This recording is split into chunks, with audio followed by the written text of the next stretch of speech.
really bad? We're not sure. Is it going to be really good or really bad? I don't know. I mean, we always do this. We flip the coin, and whatever happens, happens. I'm trying to fix my camera. Flip the coin. Which is that's cool. entirely why. Why I have my avatar rather than my actual camera. I move stuff. I may change my background. So hey everybody, welcome to February 3rd, 2024, episode 8 gazillion Push to Talk. Welcome to the show. Those are here. We have big fundraiser going on, right? Do we have that? Can somebody link that URL for the big fundraiser? I mean, you can literally put exclamation points. What the fuck is it? Exclamation point. Yeah, I'm ready to type. I don't have my notes at the moment, motherfucker. Very helpful. We'll do it in a little bit. Hang on. I've got it in the fucking thing. It's for stack up. Stack up. Yeah, it is stack up. So it would be exclamation point stack up in chat, and you'll be able to figure it out. Yeah, they're I don't know what they do, but it's a military, I thought, somewhere in there. There we go. I was like, oh, okay. Yeah, we're giving money to the military to go and do good things in the world. Spread love. Jesus. Actually, we're buying them video games. Talking points in staff only. Jesus Christ. Okay, Stack Up is a military charity supporting active and veteran service members from the US and allied nations in promoting positive mental health and suicide prevention through gaming and geek culture. Okay. It utilizes a comprehensive approach consisting of 4-pillar programs: supply crates, air assaults, the stacks, and Overwatch program. We can go into it, but basically, the supply crates are care packages that are sent to vets. Supply crates are basically preventive measure. So the supply crates are sent to basically little care packages, like video game care packages. The air assaults are basically expense-paid trips for veterans to go and, decompress and all that kind of stuff, right? The stacks are basically a volunteer force for good. They go and they kind of assist veterans and stuff in various different places. And the Overwatch program is basically a peer-to-peer mental health support.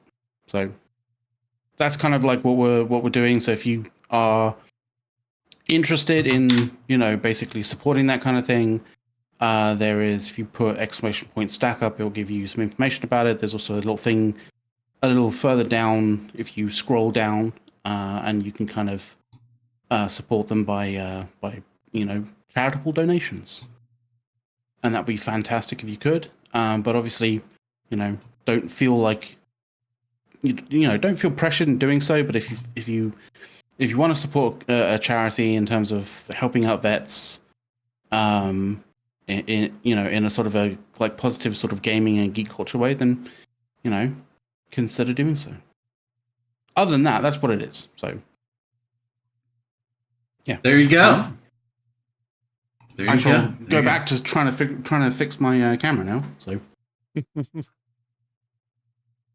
awesome. That's a hint for you guys to take it to do talk maybe. Talk. Say something. Okay. Anyways, Eve.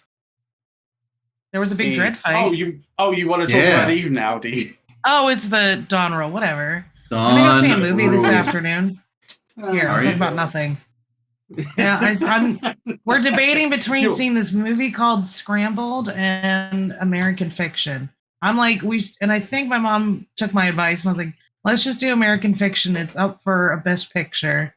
So, hold on. It can't be terrible. It could be bad, just not terrible. The guys heard that, but you didn't hear that giant sneeze. Sorry, folks. Big sneeze. You look at pictures. Bigly sneeze? It was a big league sneeze. Apparently Dawn didn't hear it. I heard the sneeze. I said bigly, not big league. Oh. Spring is coming, so training camp is coming for baseball. All that shit's happening because yesterday Punxsutawney Phil said early spring, baby. Early fucking Groundhog Day. Oh, that's right. I love that movie, by the way. I do.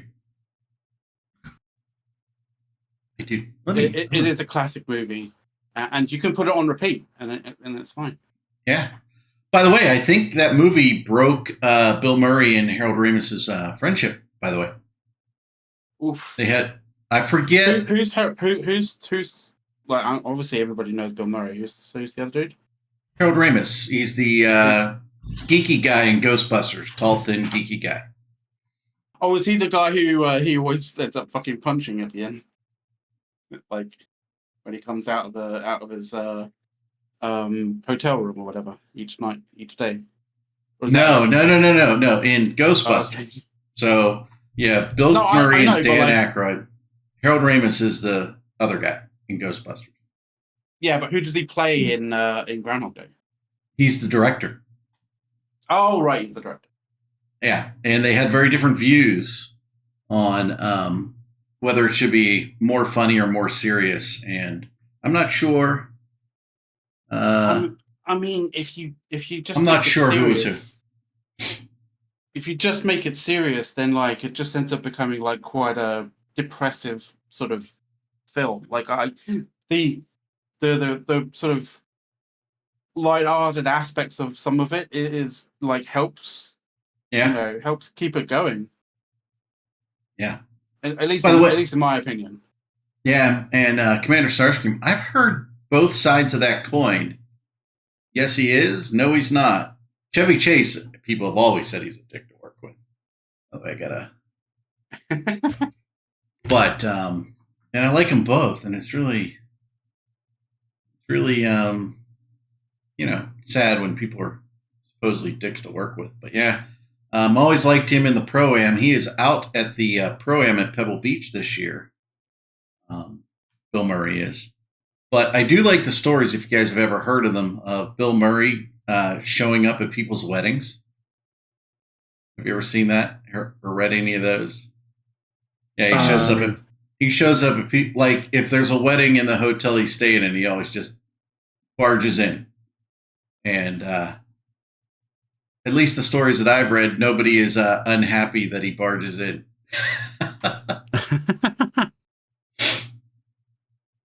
So, I'd like to meet him. He's a golfer guy, so, I kind of like...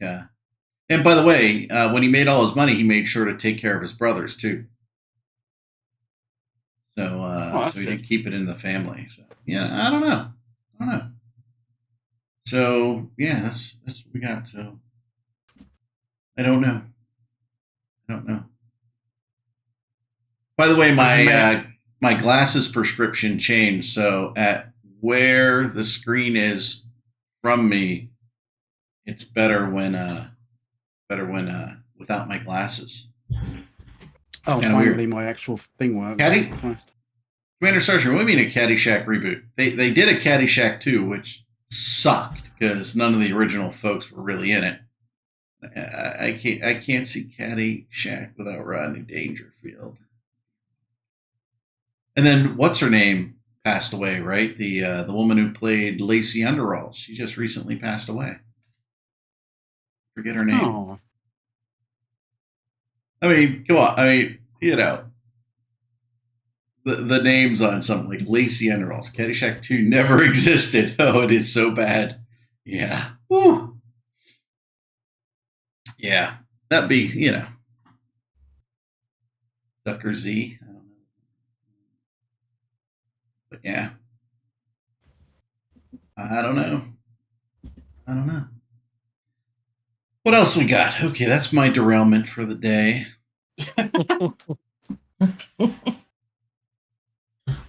I have found a USB hub that isn't overloaded by a GoPro, which is fantastic. I fixed my camera. So you found an active USB hub. Yeah, well, USB hub that like isn't overloaded in terms of like data transfer. Right. You got a lot of stuff going on with your PC?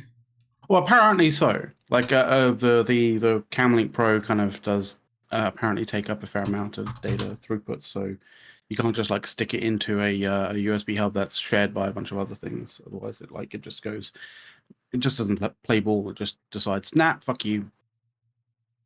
So I found one that does work.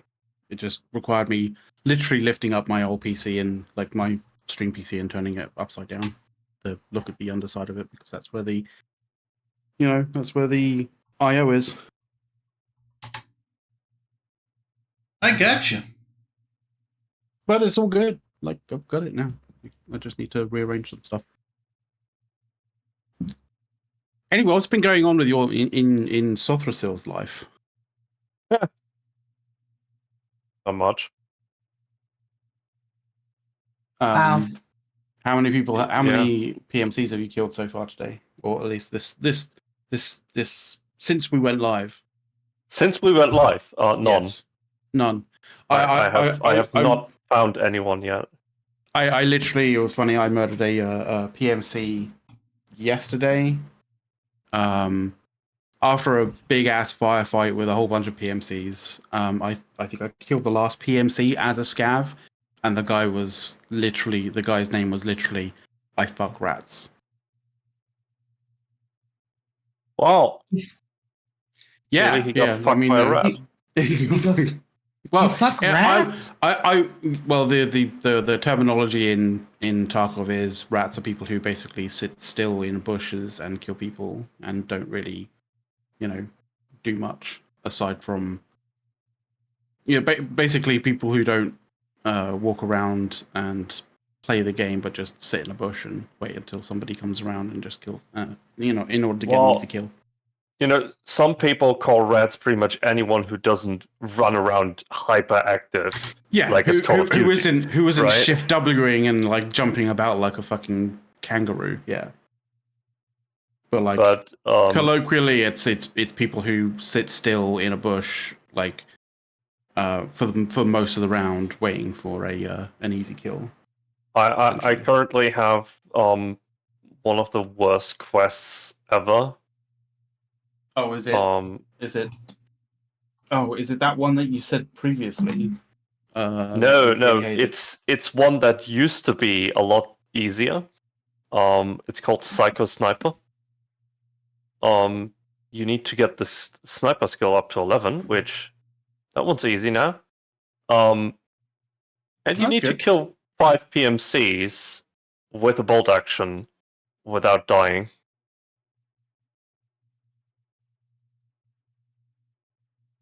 I mean, that's not too bad. Like, yeah, but I mean, I killed that PMC with a, like a stubby bolt action. Yeah, one.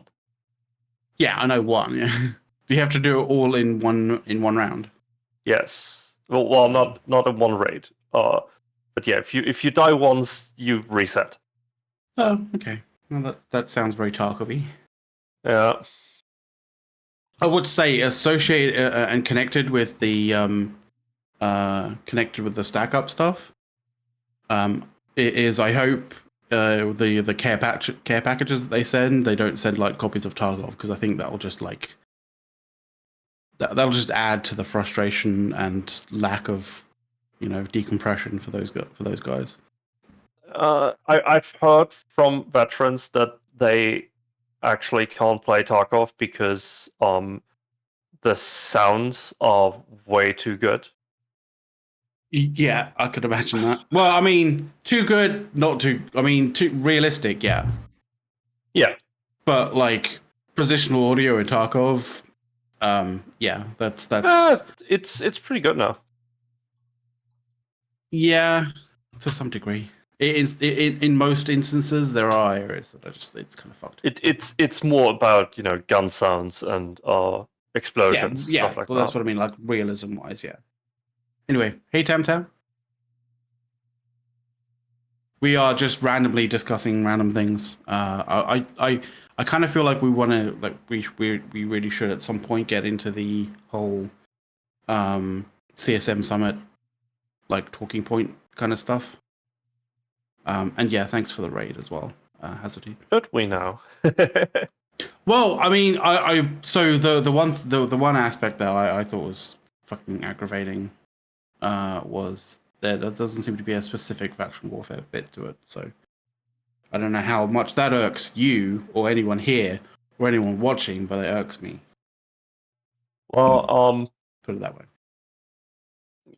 Let's put it this way. The only thing I currently care about in Eve will not show up in any CSM minutes. It has never showed up, and it won't show up. Because apparently tournaments aren't important enough for the CSM to talk about. No. Which is why we talk to CCP devs directly. Kind of interesting though, because CCP does get sponsorship kind of deals or sponsors signed up for the various different things. Like, I find it interesting how that revenue might be something that we might want to have.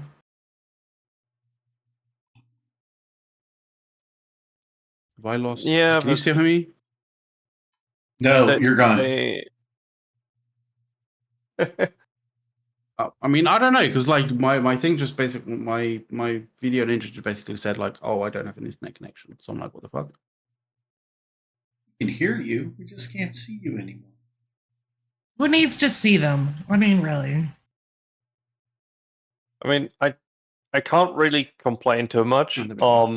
There's definitely dev time being taken up for my silly little tournament. But on the other hand, we were promised so much more, right? And it sometimes feels kind of bad when you have to quote CCP back at CCP.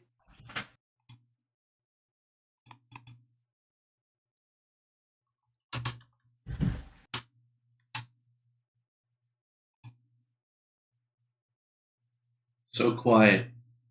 Yeah. Apparently. What? I mean, all I've been doing this week is like salvaging and not much else. I mean, it's been a pretty chill week for me. The game's been kind of like bleh. Other than I said, like, apparently very large dread ball I didn't see. I don't know if anyone saw it. We got 2 minutes to go on not Eve stuff, so trying to no new food. Though I am excited for spring to get here because I hate winter. So it's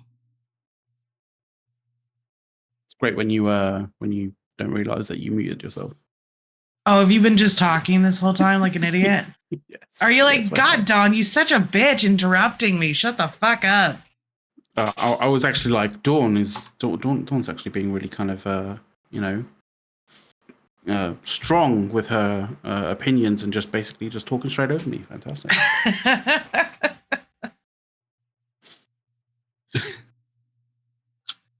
What is your guys' favorite like food season?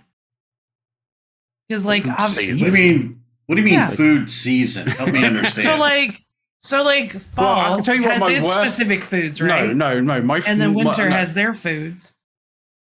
So fall would be, I would consider fall. The only reason why I can't consider fall is because of fucking pumpkin spice lattes. Yeah, but like, I'm sorry, but that's just no, you can't just take those out. It's like you can.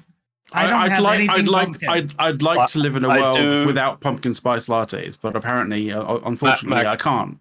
You should come over to Germany because I have never had pumpkin spice in anything. I don't even know if it exists here. I feel like I should move to Germany. The only issue is like I'd have to learn a language, and French was pretty bad when I was learning French as a kid. I'm not sure how I do in with German, but I'll give it. I'll give it the college try. Talking German to you. You will pick it up eventually.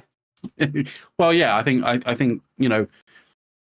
surrounding yourself sadly, with the language might help. You know that it is actually a requirement to become a German citizen. You need to learn German. Yeah, I gathered. I imagine that would be the case. Otherwise, they have made it pretty easy now. For those interested, you just for people seeking shelter from pumpkin spice lattes. Yes, definitely pumpkin spice lattes and nothing else. I think I look forward to summer food more because when I think of summer, I think completely ignoring what we just talked about. Absolutely, I'm jumping back to the food. Yes, absolutely. You can circle back on your own thing. Because I didn't get to answer, and I like summer the most because I think of like grilling and barbecuing, and I love steaks, barbecue chicken, wings, burgers, hot dogs, ribs, all that good stuff. So that is the one that I would pick if I had to pick. If I had to be stuck in a season, and all the foods that go with it. Okay. Yeah. All right, you guys. All right, now we can talk about Eve. Hugh McLeod. Yep. What? Oh, fucking Christ. You were bringing up the whole Eve thing. I was only bringing up the Eve thing because, like, the title of the show is something related to Eve, which I thought maybe people out there might want to, listen to. And I was fucking hoping that Dirk might show up, but he's being a, anti. He's being a very antisocial cunt at the moment. Ooh, you said the C word. Yes, I can say the C word because, this isn't broadcast television. This is on the internet. So this isn't broadcast television in the US. In the US or UK, it is international, which is fantastic. But yeah, I don't know. Have you guys seen the fucking what is it? Goddamn. By the way, for the Winter Summit minutes, right? The Winter Summit topics. Have you perused them? No. Okay. I mean, I know you provide. I know you provided a lot of show prep for us, but we don't fucking care. No, we do. Okay. Well, I mean, he provides them like half an hour before the show when I'm making food and eating it. Yeah, I provide him half an hour before the show because that's where I kind of get around to being like, you know what, we should probably have something to fall back on. Just saying. And also, I'm like, I'm also in the sort of frame of mind as, so what the fuck happened in Eve this week? Well, and yes, the 600 billion is like low sec brawl was something that happened, but then again, when you kind of look at the what actually was going on and who was involved, it wasn't exactly a fucking huge ass firefight. It was just the fact that dreads were dropped, basically. When dreads are dropped, a 600 billion-ish brawl is a very easy outcome.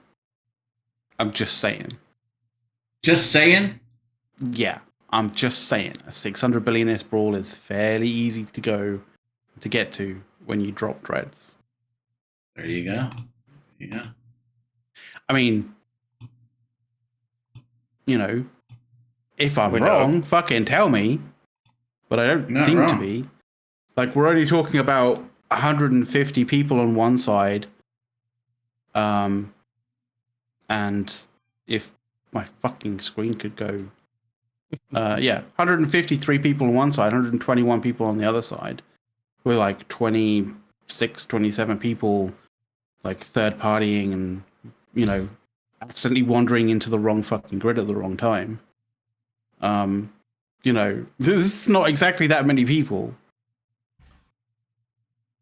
We're not exactly talking the most, the hugest firefight with the most, with a huge sort of amount of people affected by it. But you know, you have a bunch of dreads, a bunch of faction dreads, a bunch of Zenitras that get, you know, thwacked. So that is going to push the price up quite considerably. It is. By the way, I've moved back into, you know, comfort zone on my chair. I'm very relaxed. Yeah, that's good. Very chill show. So yeah. That battle was. I was wondering, like, oh, the initiative made a fair contribution to it, and then I looked at the numbers, and I was like, that's only 34 initiative that were involved. That's basically like that's essentially like a room. It's sub 50 people. We have sub 50 people when, you know, when FCs like decide to go for a roam in random ships. It just happened to be the case of it wasn't just random small ships this time. It was, you know, a bunch of dreads and, you know, some faction battleships and stuff. Like faction battleships and stuff. I think to be completely honest, I think it was just the fact that you know, you had TD Sin there, right? And we have a fairly decent relationship with TD Sin. So I think there was a bunch of people who were like, you know what, TD Sin. I mean, I'm going to speculate here, but I imagine TD Sin kind of was like, hey, can you know, bring a few people, like send some assistance our way, you know, it'll be a good fight, etc., etc. And we were like, yeah, okay, fair enough, let's go. What do you need? And probably it was like dreads and some, you know, some dreads and some battleships would be good. We kind of went there with that. So who sort of won? Well, it looked like Sedition and Shadow Cartel won, that kind of thing. At least specifically on the well, I guess maybe not. Like the Astra House of theirs did die. I think it was of theirs. I'm not sure. It's on the BR, the battle report. It is on their side. I'm not entirely certain, but I imagine so. So that did die. So I guess that is dead. But it was, I believe, it was dropped as a content Astra House. So, you know, objective complete. Hashtag content. Hashtag content for sure. Yeah. But yeah, it was dropped. It produced content. A bunch of dreads died. I guess people had fun. You know, objective complete, I guess. There you go. Worked out well. But you're talking about like Zenitras are like 9-10 bill. Like Revelation Navy issues are like, you know, anything from 10 to, I mean, what I'm seeing here is like anything from 10 to 20 bill. So you know, getting to 500 billion as a firefight is easy. Very easy. Easy. Yeah. But good times were had, it seems. So fantastic. There you go.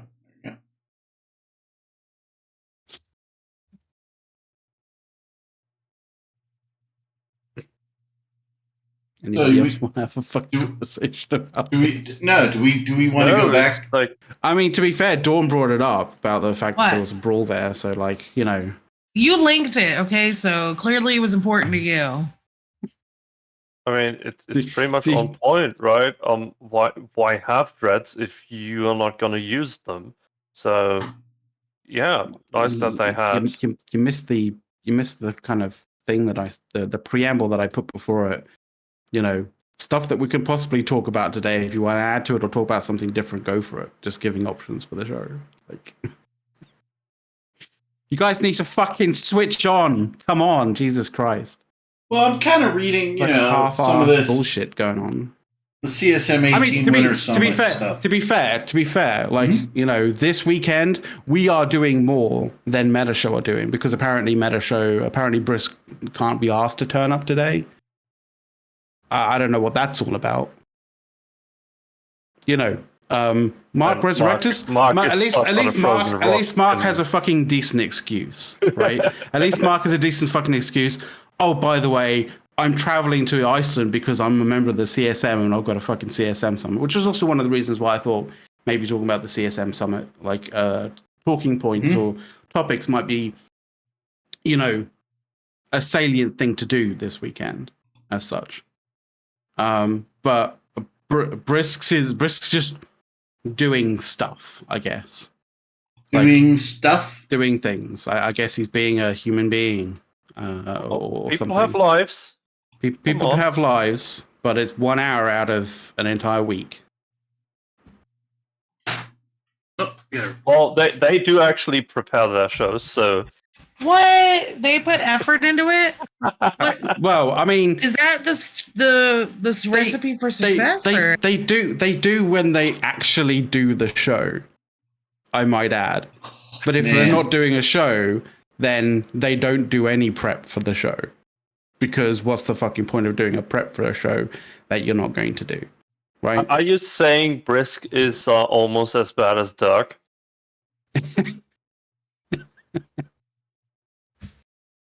This week, yes. Specifically this week, yes. So we're just going to shit talk Dirk so long. We're gonna shame him all through the show until he actually fucking gets onto the show. This is how it's gonna be. Yep. I think this is gonna be the new way, the new form of blackmailing people onto to actually coming to the show. Oh my god, why have we gotten to this point?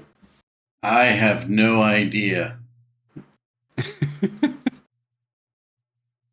I mean, it's either blackmailing or it's, oh my god, it's like, so my other talking point was that I did not know where the fuck Horrendous has gone to. Maybe he's electrocuted himself to death. No, actually, it's really simple, okay? No. I work nights. If I had to work the night before, I'm still asleep.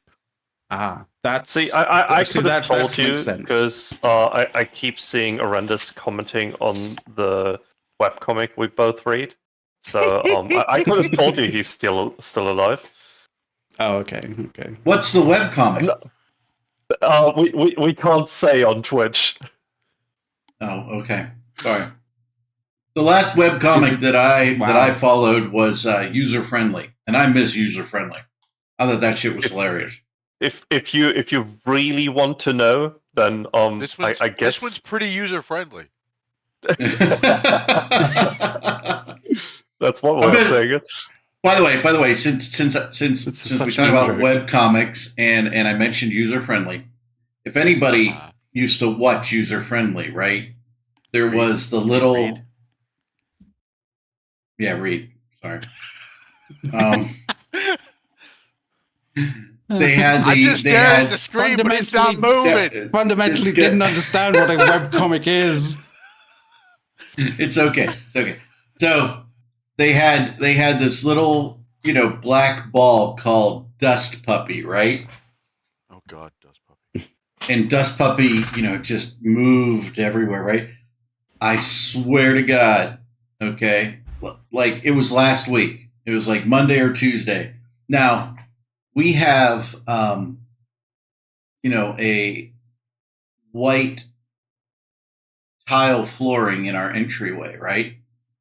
And I am walking toward my office, and I swear on the ground there's like a black spidery thin thing walking across the floor, right? Really, it was just a dust puppy. It really wasn't an insect or anything, but it was like the perfect little thing, and it looked like it had legs, and it looked like it was just slowly walking across because of light breeze, right, or air moving around, right? And I'm sitting there going, dude, that's Dust Puppy from User Friendly. He's in my foyer. It was like it was just one of those moments, where it was just kind of cool, and it's like, yeah, holy shit.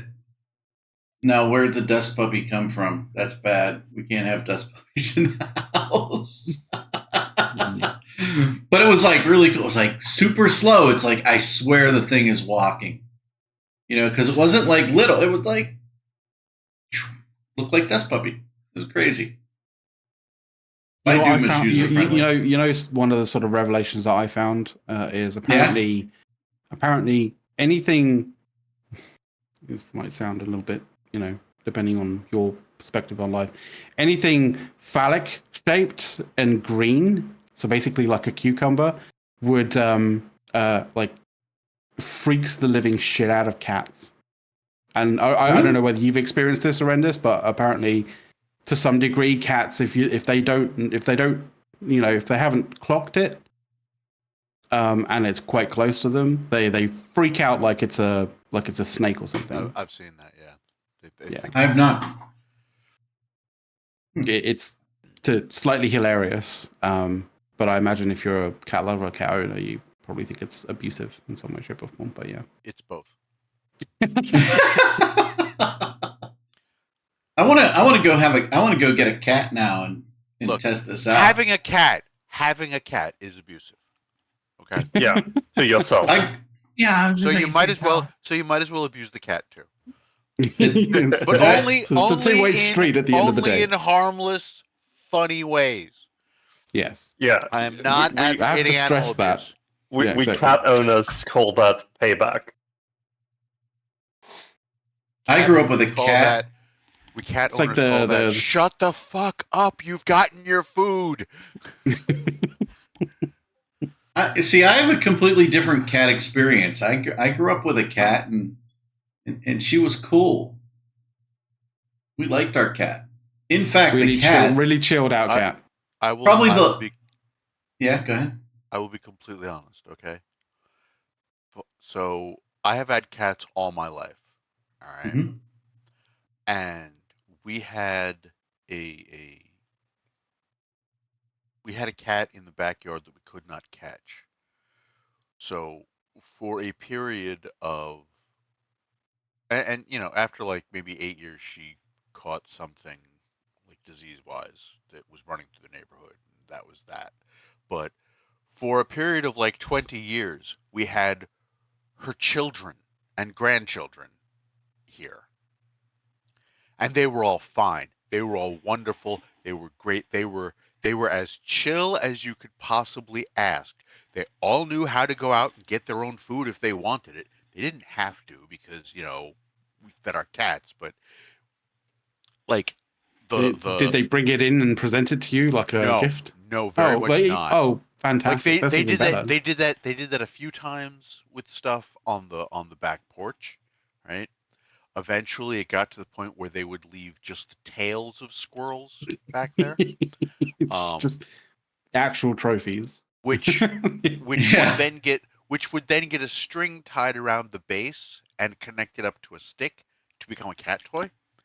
Okay. Which, believe me, it's like you've seen the feather on a string thing. As far as cat interest goes, it holds nothing to, I know that smell. I killed it once already. Oh, it's reanimated. Like bouncing that through the grass, I would have like 6 cats chasing it all at once. But like the one of the oldest, Julius, who made it to 17, the summer before he died, he was still catching rabbits in the backyard. Like, Jesus. So, yeah, and again, he didn't need to. This was I'm a little peckish and feel like fun. I'm going to go find me a bunny. Yeah. Anyway, so 20 years worth of the cats are chill. They're basically, they look after themselves, no problems. During the summer, if they got to go to the bathroom, they go to the back door. I open it. They go out. And they go. In the winter, they're just in all the time. So fine, whatever. This cat, no. This cat is a very different creature. Reminds me of my... It's not her fault. I got her from stupid people. She's just waiting for you to die so she can eat you. That's fine. Reminds Ain't me of my nobody else aunts. here, so she better survive on that a while. There you go. There you go. Our cat Reminds was me of my aunt's cat. yeah. That cat was always being harassed by two crows. Ooh. Yeah, so one day, my aunt looks out the window and the cat is there, lying on its side, not moving anymore. And, she thinks, well, cat's done, because at that point the cat was like 17, 18, something like that. Mm-hmm. So she gets ready to bury the cat, when she looks out again, and she sees these two crows that were always heckling the cat coming really close to him. He's still not moving until the crows were like right next to him, and he jumps up and grabs one of them. Nice. Playing possum. Yeah, we had a cat for many, many years, and then my parents got a yellow lab. Probably the last 2 or 3 years of the cat's life. And so the cat grew up at the house, and the cat's allowed on all the furniture and everything, right? Dog wasn't allowed on to lay on the couch, according to my parents, right? So when the dog wanted to play fetch and people weren't around, the dog would go get its ball and would put it on the couch in front of the cat, like the cat was going to throw the ball, and would sit there as a puppy. Would sit there and wait, and if the cat didn't throw the ball, it started to bark like, "Throw the ball, cat!" It was like the funniest thing. I can imagine the cat just pouring the ball and just flinging it. Yeah. By the way, Tam Tam said she can tell me everything about Pal World. Oh yeah. Well, I mean, yeah. I mean, you've been playing Pal World quite a fair amount. Yeah, I have been actually. I think I'm level 29 now. In a week, it's kind of a fun game. I don't know if Tam Tam's still out there. Tam Tam, you should just join the Supreme server and just join our guild. We got one slot left. Fun. Only Tam Tam, only level 29. I mean, I don't know if you're being sarcastic, like you should be way higher, or y'all plays with the boyfriend, but come over, play, other guys, make them a little jealous or something, pay more attention to you. But it is really interesting how she's no, don't worry, Eric. She's only level 33. Yeah, I know. Well, that's a lot from even 29 because the XP. But it's really interesting how they do the XP. So if you go up and you don't kill all the low level, not kill, but capture up to 10 of the low level guys, right? Once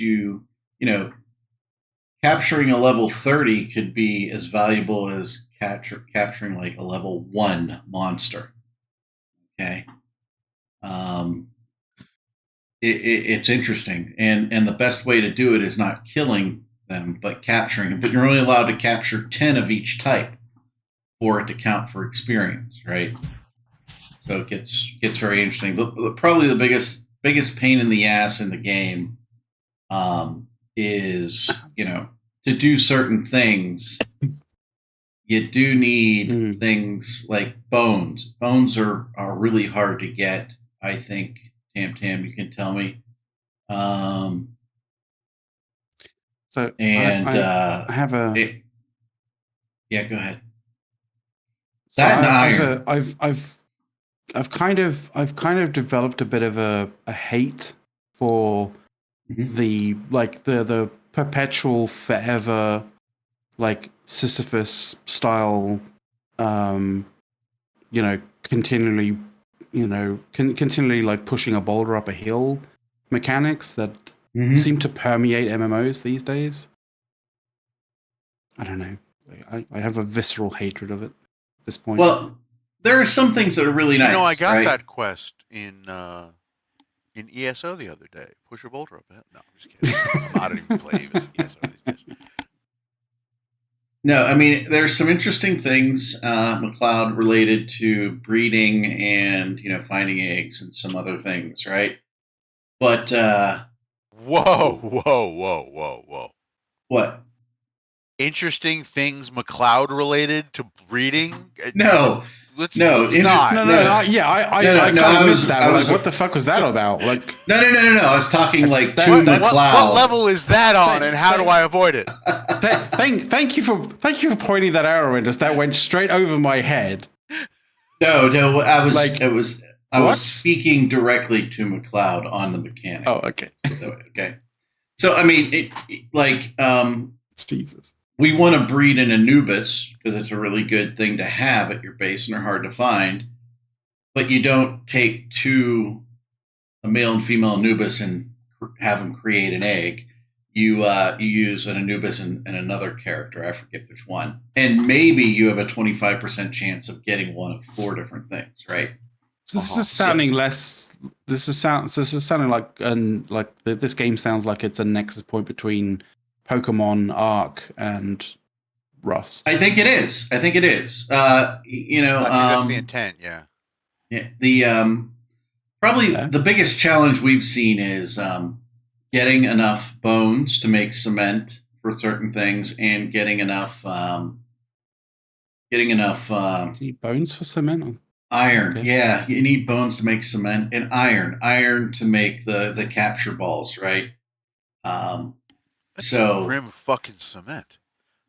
I know, isn't it? I fucking sand, people. Jeez. Well, I think I have to look it up. I was kind of going like, you need bones for making bone china, not just regular cement. Like, I'm not sure which is worse. Wait, I'm not sure which is worse. Using bones from animals or using sand people for your cement. Look, those Tuscans had it coming. Well, the thing you saw what they did to Anakin's mom. Exactly. Calm down, Anakin. Plus, and not just the men, the women and children too.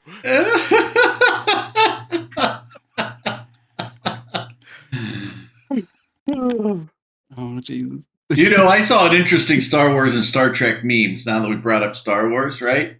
And it was, the woman yelling at the cat, right? That meme, right?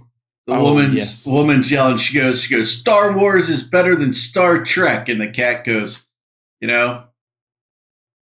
people like Star Trek don't hate 6 of the 9 movies.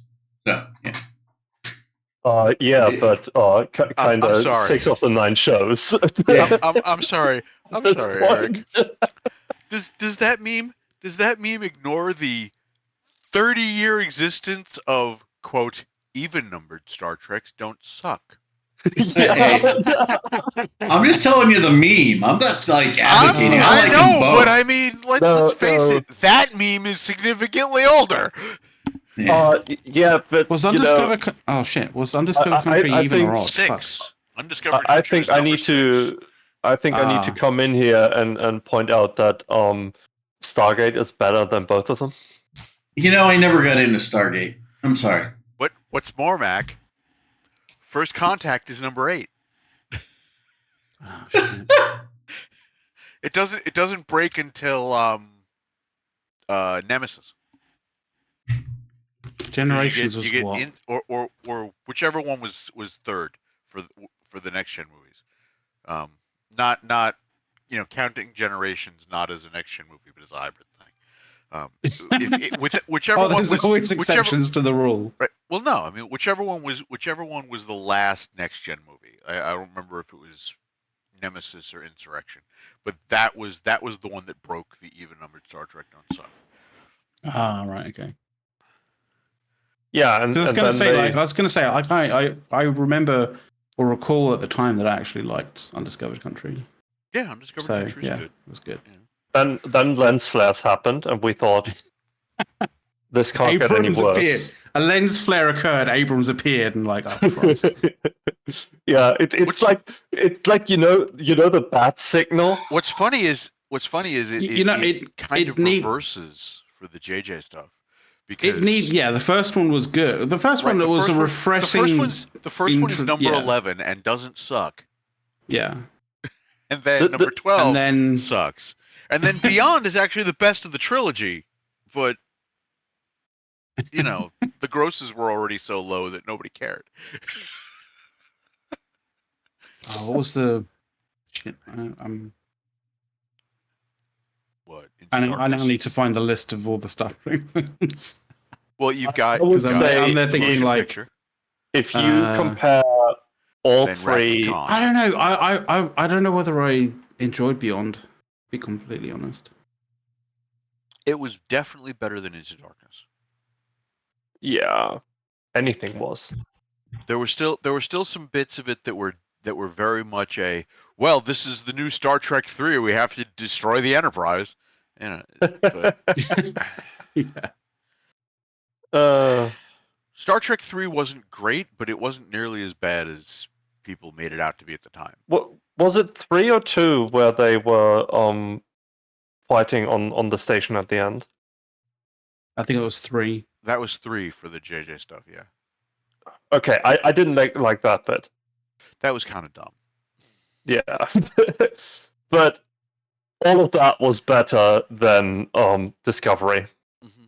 And I mean, well, oh yeah, Discovery. Then they launched into TV series again, and yeah, I mean, other than Below Decks, like I mean, didn't really like most of them. It wasn't Picard season 2, but yeah, it was bad. Look, Discovery started out weak, but you gotta hand it to them. It went downhill from there. Oh. I haven't watched the other one yet. I will say this as a serious criticism of Into Darkness. Okay, you've got Idris Elba, and you only let him be Idris Elba for like 30 seconds. Fuck people. Yeah. The Abrams movies got another big thing over the other ones though. They got Agdashalu before she got big. Yeah, good point. That's true. Hope I pronounced that name right. They also have the intersection of Marvel and DC. Wait, what? First movie's got Chris Pine from Wonder Woman, and Chris Hemsworth. Good point. And I will say this: like I came out of that first movie. I came out of that first movie and said to a friend of mine, you know, I think I would follow that Kirk to the gates of hell and back. He looked at me and I'm like, what? I mean, George. I just thought some of the throwback things were hilarious. Like Kirk always gets the green girl, you know? Yeah. Shit like that. There was a bunch of stuff in the first one that worked as kind of joke references. Mm-hmm. As a you know, and then they took it too far in the second one. Like the second one was, yeah, we're totally just trying to shot for shot redo Wrath of Khan with a different story. I didn't mind it. I didn't mind either one of the remakes at all. I liked them. Into Darkness is so annoying. Really? God, yes. Like especially the big reveal moment when Benedict Cumberbatch is all over the line. I am Khan. Like that name doesn't mean a goddamn thing to either one of them. Why be so dramatic about it? I know. And you know that's a directorial thing. Yeah. I gotta say though, I kind of like really well. He overplayed Khan so fucking badly. Like, right. Now that you mention it though, I personally like 2 more than 3. Oh no, just everything. Everything being such a look. We killed Spock the last time. Now we got to kill Kirk in this Star Trek too. It was funny. The sort of like, oh, he's dead. Oh wait, no, we've got magic blood. We've got super blood. Hang on. It resurrects tribbles.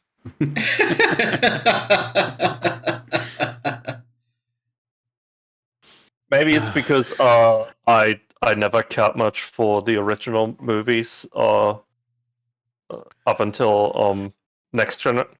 Wrath of started. Khan is such a good movie. It really is. It is. It didn't really age well, though. Parts of it didn't. You got to remember, I'm a bit younger than you. Parts of it haven't aged well, but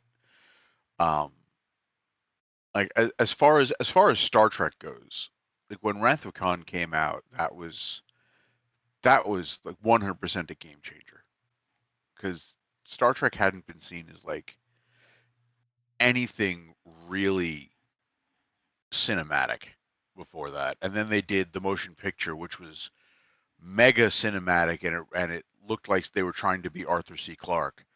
And people were just like, "What the hell is this?" And then Wrath of Khan comes out, and you get some excellent fucking submarine warfare in space. I'm seriously, that's what that is. Like, Yeah, I swear, it really was, Wrath of Khan might as well be, "Hey, CCP, this is what you want to make." I did just He's out of line, but he's kind of right. While I liked one, it was just okay, right? It was like, yeah, it wasn't what mass appeal was, right? Like, right. Like Star Wars was mass appeal, right? Right. It was like Star Trek tries to do 2001, and yeah, each of those things had its own draw, but trying to put them together, you're not going to get the audience for either one at first. It was too slow. It's going to take time. Yeah, it could have lost probably at least 20 minutes and been fine. Yeah, but I mean, the story, the concept of what it was just like very interesting. I think the presentation lacked a little slowness, right? And then when Khan came out, it was just like, okay, we've got energy, right? Yeah, that like starts action and just drives right through the whole way. Yeah. And like of course, in the first one, the whole fuck up with the warp drive, and hey, there's an asteroid we're gonna hit. We've got X amount of time, even though we're traveling faster than the speed of light. That was just dumb. I know. They could have dropped that, no problem. But the Wrath of Khan benefited from Ricardo Montalban. It did. It absolutely did. I mean, you got Ricardo Montalban. Yeah, I wanted him to go, smiles, everyone at the very end when everybody's dead, right? Where's Tattoo going? The Enterprise. Yeah, the first Star Trek movie is 2 hours and 16 minutes. Oh wow! For 1979, like they could have lost half an hour. They could have lost half an hour easy, and it. Well, you've got at least 8 minutes of Spock in his little jet chair. Spock in his trying to time it right. Trying to time it right. I'm sitting there going, this scene is way too fucking long. There's all sorts of shit where you could lose like a minute here, a minute there. Oh yeah. Yeah. Oh, absolutely. Yeah. You did point out 2001 goes for 2 hours 19 minutes. Yeah, like I said, they were trying to say, look, this can be like that, but it just it didn't work. 2001. I have never watched it all the way through. I can't. It's too fucking boring. What? Well, yeah, I hate it. With 2001, the thing is that like you go into it as a yay sci-fi movie. This will be actiony and it'll be boring. But if you go into it as suspense and this is just building tension, it's really good. Yeah, if you're and that also means you have never seen the ending sequence, which is just gorgeous. No, I've seen it. I just can't sit through the whole thing. So like if he comes into it like an hour in, he'll be fine. I know. I just I've seen the whole movie. I just can't do it. It is a slow movie, right? It's not an action movie. It's deliberately so. The same kind of goes for if you approach 2001 in the same way that you also approach if you've seen the sort of, I think it's a kind of like a bit of an art house indie film called Moon. You approach that's 2001. Also very much the same. It's kind of like it's a slow build kind of thing. I'm going to go with this. You approach 2001. Hold on. You approach 2001 like you're going to sit down and fucking read War and Peace. Okay, that's how you approach it. You approach 2001 like you're going to sit down and read 2001. Yeah. I mean, nobody's going straight from Starship Troopers to 2001. It's kind of the same thing with Blade Runner, which is why Blade Runner had a bunch of action cut into it. Yeah, especially at the start with the interviews. But it was still it still took its time, right? It still takes its time, yeah. And the same is true for the sequel, which no one really expected. And some people apparently didn't like because they didn't know the original. Yeah, I did like. Yeah, I did like the new one.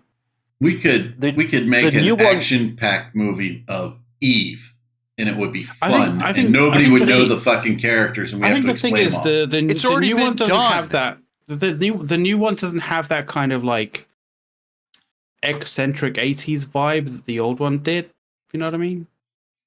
Yeah, but it still has that quirkiness. Yeah, Dawn had to go and do some space stuff. Enjoy your space important meeting. See, Blade Runner was the movie that gave me a new appreciation for Denis Villeneuve. Yes. And can you pronounce that name for me? I need to hold it. Hold on. I gotta set my phone to record. Okay. Go ahead. Go. Denis Villeneuve. Say it again. Denis Villeneuve. One at a time. Go ahead.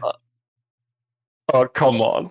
Get a French person in here to say it. Is it so just out of interest, is it more of a V kind of sound at the end or more of an F sound at the end? He is pronounced the same way as the Formula One driver that likes to crash a lot. Wow. Ham and jam and crash a lot. Okay. So I have a question he does for tend yourself. To crash a lot. I have a question for yourself.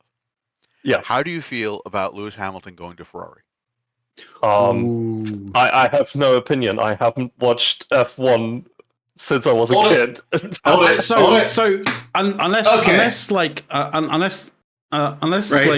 Hamilton knows something that we don't, which is entirely likely. I don't know whether he's going to be more or less kind of aggravated being in Ferrari, considering their dependability on their cars have been not exactly the cars great. Have literally fallen apart on the track every the last 2 years at least. Yeah. Hey, I'm just gonna say it looked like I was pulling the ejection on my F14, right? Eject, but I was really pulling this off the top. I'll put it real close so you guys can see it right there. What do you think that is? You need to. I don't even know what that is. I don't know. Let me go a little higher. There we go. MV1. I don't know. Who's MV1? Formula One. I'll put it back up later. Let's see if the audience gets it. Fuck. This has gone right over my head. Look. I haven't watched Formula One since Villeneuve was driving, so that should tell you how long ago. Yeah. MV. Oh, it's the Max. There we go. Yeah. Okay. What do you think is on the back of this chair behind me? We'll see if Alf gets it. Oh, what do you think is behind me? It's going to be a Red Bull thing. Is it going to be a Red Bull? Red Bull logo? Might be not just a Red Bull logo. I don't know if the chair will render if I get up out of it. It's probably not. Yeah. Let's see. We'll see. I'll get out of the chair. Man, I didn't expect that. It did not. There you go. Nothing. There is nothing behind you on the chair. I'm sitting in space. There's nothing. No, it is Oracle Red Bull Racing, right? Max Verstappen MV1. Oh, okay. That's okay. This is the secret lab chair, it was right? so random and was such a random thing, and then okay. Now it makes sense. Now it makes sense. It's got an Oracle reference. Okay, fair enough. Of course, it's got an Oracle reference. How can we not? Hey, if you want to work with AI, you know whose cloud to use, baby. All right. Meanwhile, Soft's sitting here going, I haven't watched Formula One since Mario Andretti was racing. Are you telling us that's not Formula One? Are you telling us to go and give money to Microsoft for Power Automate? I give money to Microsoft for Power Automate. I'd like to. I use Power Automate. I have a tenant. Yeah. I'd like a Microsoft tenant. I have an Oracle tenant. I have a Microsoft tenant. Right. You need to teach me how to use it. Oh, it's pretty easy. I'd like to interrupt this extreme level of geekdom going on. Yeah. To say thank you very much for the sub. I'd also like to point out, congrats on Seema for putting for trolling Reddit a little bit as well. By the way, I had to actually post on that.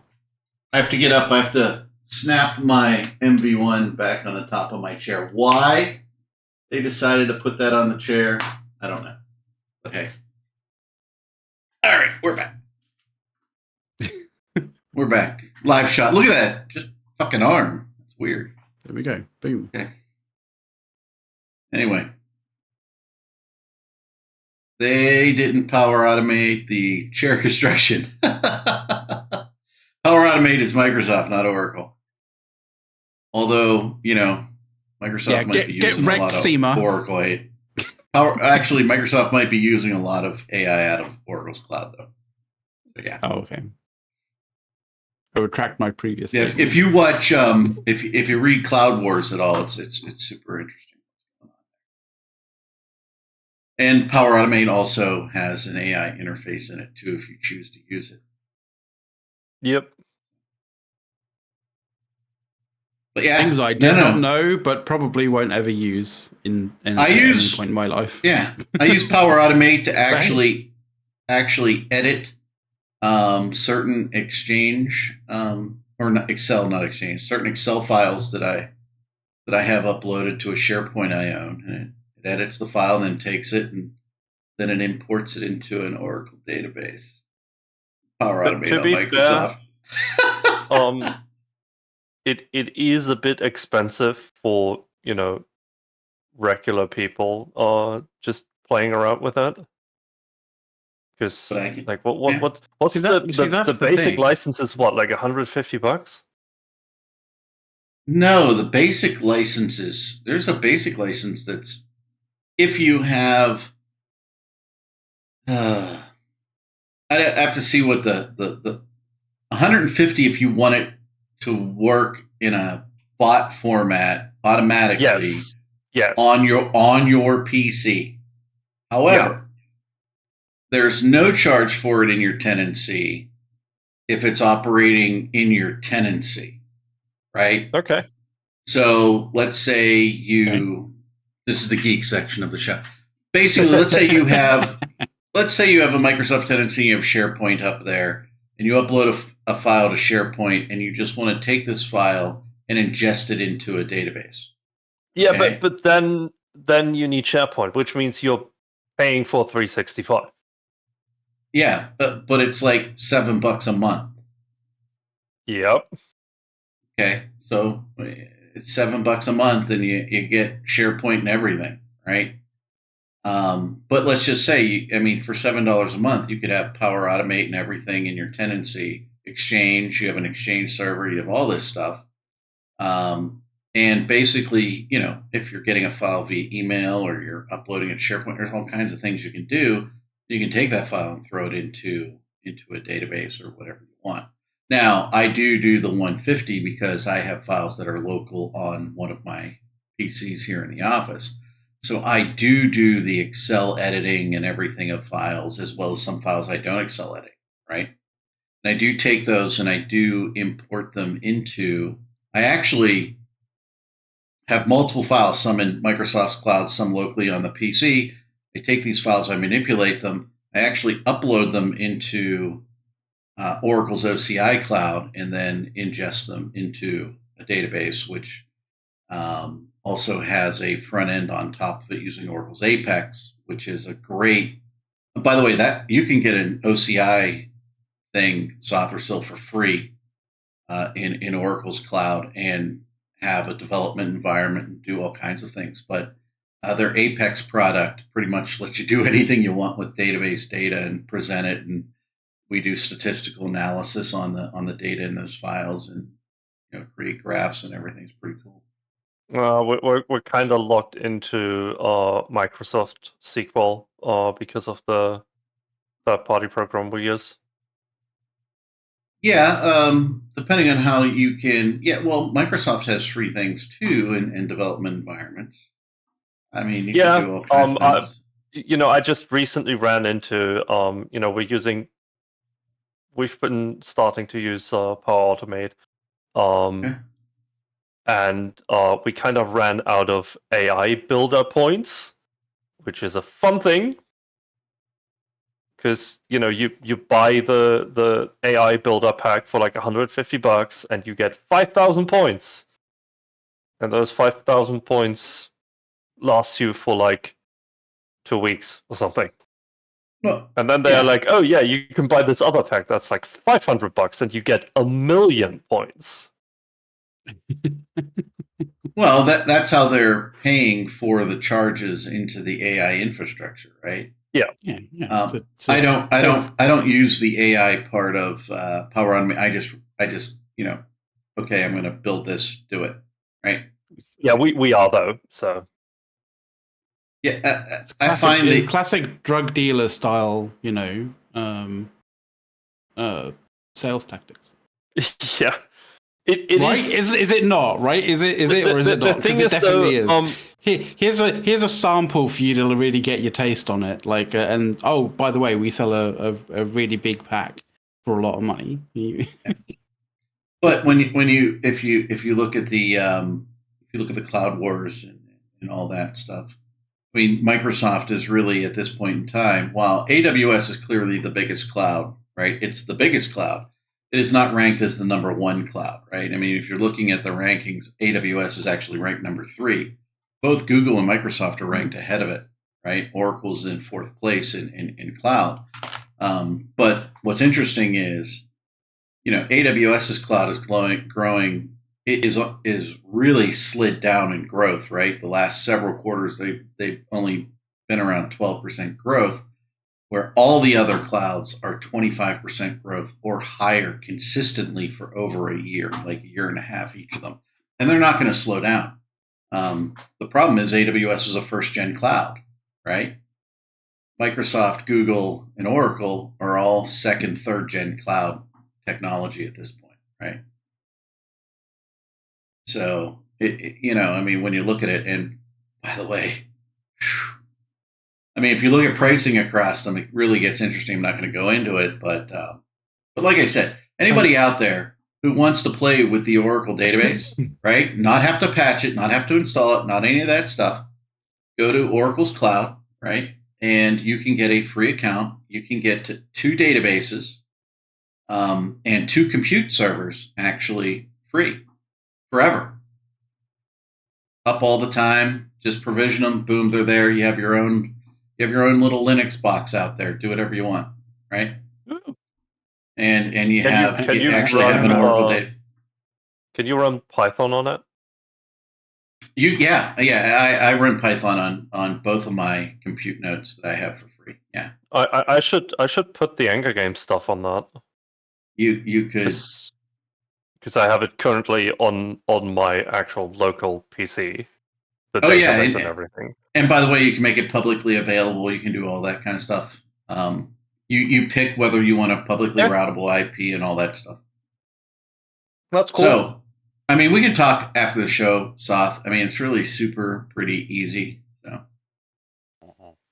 but yeah, I mean, and you would have Intuit if you wanted, an Apex app that people could log into or not log into and have certain access to the data you throw up there. You can create graphs. You can do all kinds of shit. Pretty nifty. And by the way, I had a very complex SQL statement that I had to write, and I really didn't want to spend the time to write and debug it. And I used ChatGPT, and it wrote it right for me, perfect. Right? I mean, you describe what you want. Whammo. Yeah, but it's pretty easy. Yeah, but it was a complicated one. The data that I wanted. Yeah, so I'm just saying, like, it's pretty easy for ChatGPT to understand it and actually make you what you want, right? Oh yeah. Make sure you look through that code though. If you're getting things back from ChatGPT, just and by the way, so the Python that I have actually takes a PDF and a CSV file, right? And takes that PDF and converts it into a CSV so that I can ingest it into the database, right? So you can do pretty good things with that Python stuff. Yeah. That might be useful because has to be a real PDF. Can't be one of those, I have it and I'm going to have Microsoft save it to a PDF, right? Because that's an image PDF. It has to be real PDF. No, we have real PDFs that are like you can actually copy paste text out of it and shit. Mm-hmm. A PDF, a CSV, and a .python file walk into Microsoft's office. By the way, the interesting thing, right, is Microsoft and Oracle pretty closely aligned. There are a number of data centers that have high-speed pipes between the Microsoft data center and the Oracle data center, specifically to use databases in Oracle from Microsoft apps without any slowdown, right? But Microsoft and Oracle have also announced the agreement to put Oracle's Exadatas. So picking up the Oracle cloud and actually putting it into a Microsoft data center and then having an interface through the Microsoft and using your Microsoft credits to pay Oracle for Exadata databases, which is pretty amazing. So Microsoft CEO, specifically in the last earnings call, said that accounted for a good percentage of their increased income.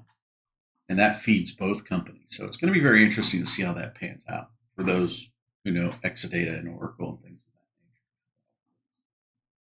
that nature. Right? See, I have a weird kind of bridging point between the talk of AI and the talk of sci-fi movies.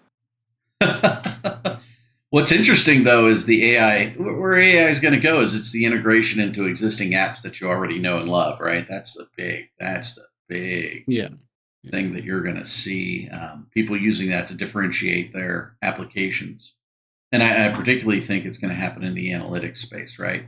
And that's both Oracle and Microsoft. They have huge, amazing analytics software. So, it'll be interesting. All right. So, before we bore our audience. My bridging point is I came across, it was kind of weird. Like I came across a film that I did not know existed. What is it? So clearly whoever was working on the marketing of this particular film, did a fucking piss poor job, because it's like literally something that I would definitely have known of if if they'd have done their job as such. But there is there's a film that came out last year called The Creator. Oh yeah, it's great. And I hadn't heard of it, and the only way that I'd actually fucking heard about it was there was a YouTube creator who created a thing about how the film was basically created on a bunch of Sony cameras that only cost like 4K. Huh. Like essentially they're not super ridiculously expensive like cameras that Hollywood films are normally made on. They're fairly low budget kind of cameras, but they can actually do some pretty amazing stuff. And I was like, what is this film? And then I kind of looked into it and I was like, Jesus Christ, it's like a really fucking awesome looking film by the people who made or some of the people who did Rogue One. I'm like, how did you miss that one? Because that was like on everyone's best movie list for last year. I don't know. It completely went past me entirely. Like, and looking at the trailers and stuff, I'm like, damn, that's fucking cool. And because someone clearly didn't do their marketing properly. Yeah, exactly. As I said, like clearly somebody didn't do, or somehow there was a hole in the marketing kind of area that they were doing, and I fell into that. Like, but yeah, it basically revolves around AI being, the sort of like the emergence of AI being this kind of like crazy wonderful thing, and it being sort of incorporated into all like everybody's like lives, almost intimately in that kind of way. And then in some way, shape, or form, AI does what people are concerned AI will do, and ends up basically, nuking a city in some way, shape, or form. And then there's this sort of like AI must die, and essentially, it's kind of like there's a story inside of that, of a very human sort of story inside of all of that, where an imperialistic kind of force are basically just going and exterminating every single sort of remnants of AI from the world. But it was shot like on a ridiculously low budget, and they used a lot of. Well, I wouldn't call 80 million a ridiculously low budget. I mean, it's getting there these days. It's getting there. Yeah, it is getting there. Kinda, but you could also argue that like all the Marvel movies are just pissing away money. That could be fucking true, actually. Yeah, but I'm not necessarily just looking at those. I mean, it's not like Saw movie kind of level of shoestring budget, but like even so, it's they weren't putting together massive set pieces. They weren't like filming shitloads of stuff on huge green screen sort of sound stages and stuff. Like, most of it was shot on location and not with green screen, and then they did a lot of post with like visual effects and stuff like that added onto it to make it how it looked. But yeah, apparently for the size of the film, the grandeur that the film kind of portrays, making it on 80 mil, it is a technical marvel. I do want to point out that the budget for Oppenheimer was 100. So yeah, but Oppenheimer was 90% people in rooms just talking. Just people talking. Yeah, exactly. That's people talking, and Christopher Nolan building his own nuclear bomb, which only basically. I mean, aside from the amount of money to do the practical effects, which was essentially a fucking almost a nuclear bomb, that's a lot of hookers and blow for people just sitting in like standing and sitting and walking around in rooms talking. To be fair.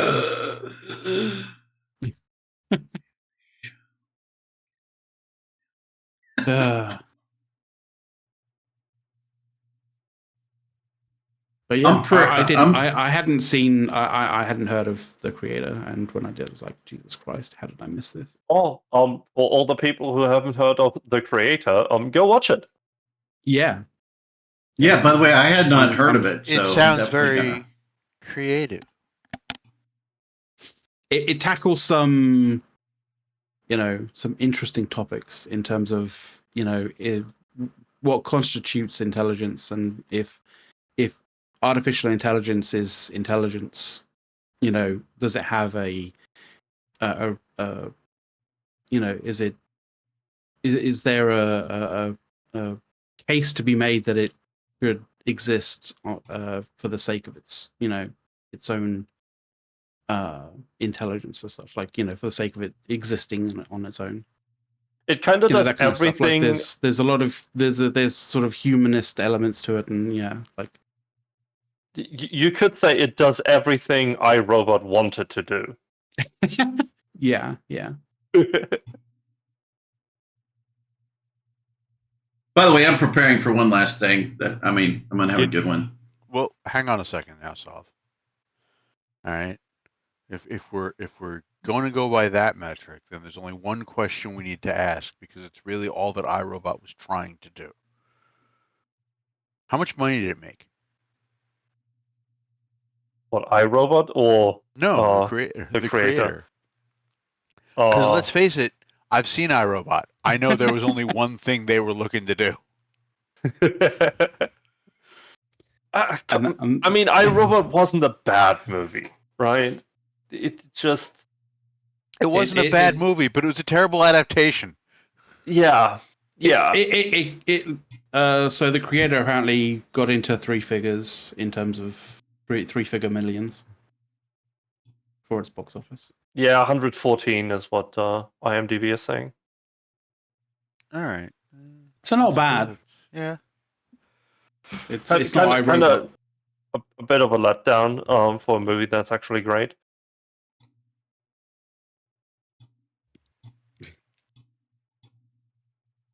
But yeah, that doesn't include streaming, and we all know streaming is becoming more and more important. Mm-hmm. Oof! iRobot made 360 mil. Oof. Yeah, but 250 over its whole lifetime, Will Smith, right? Well, they also had Converse paying them money royalties as well. Right. One of the only other kind of things that I remember about that film is like, they're making a real fucking case on like him putting on Converse. Fuck's sake! Like, why? But yeah. For those product placement dollars. Yeah.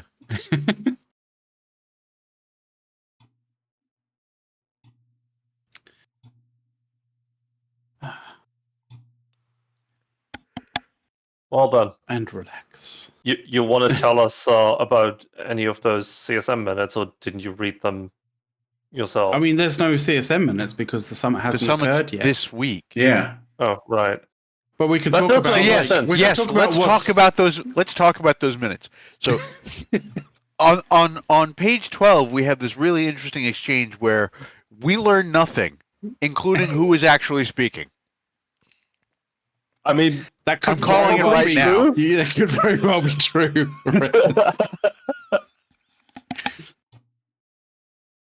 It's. I mean, I'd love to know how many times Fozzie talks about wanting to add random number generators into various different things, because like there was that one summit that he basically seemed to just not say anything aside from interjecting into conversations. Oh yeah, we could possibly add random number generators to this to add some variation to etc. Or whatever the fuck the topic was at the fucking point of time.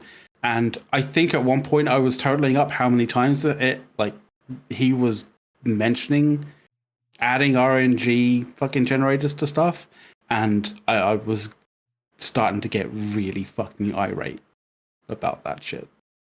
Well, I mean, it was Fozzie. I mean, Fozzie and irate, yeah, they just go hand in hand, right? Yeah. I mean, as soon as you said Fozzie's name, right?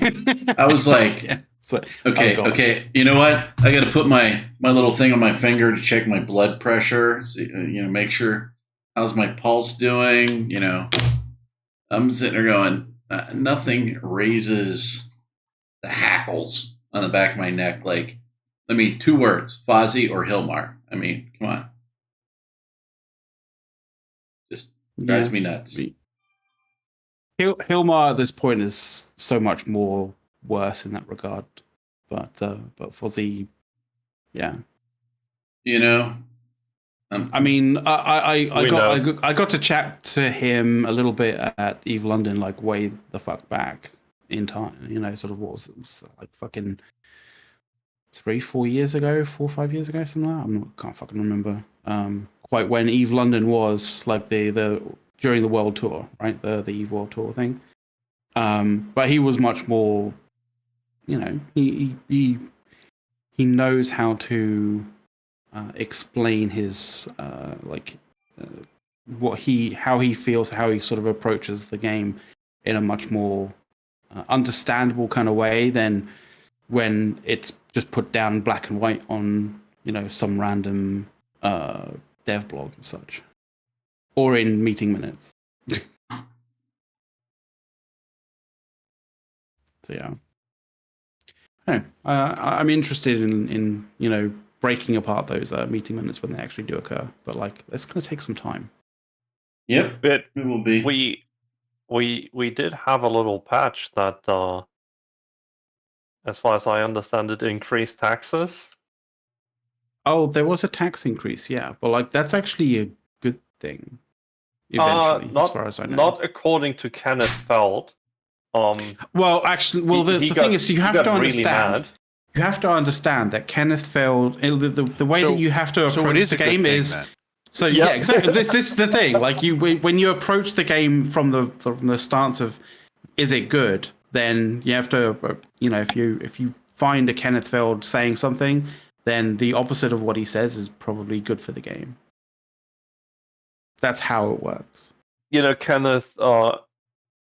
And this is hearsay. I was told that he got really mad because that's not what he wanted CCP to do, and the only reason they did this was because they understood him wrong.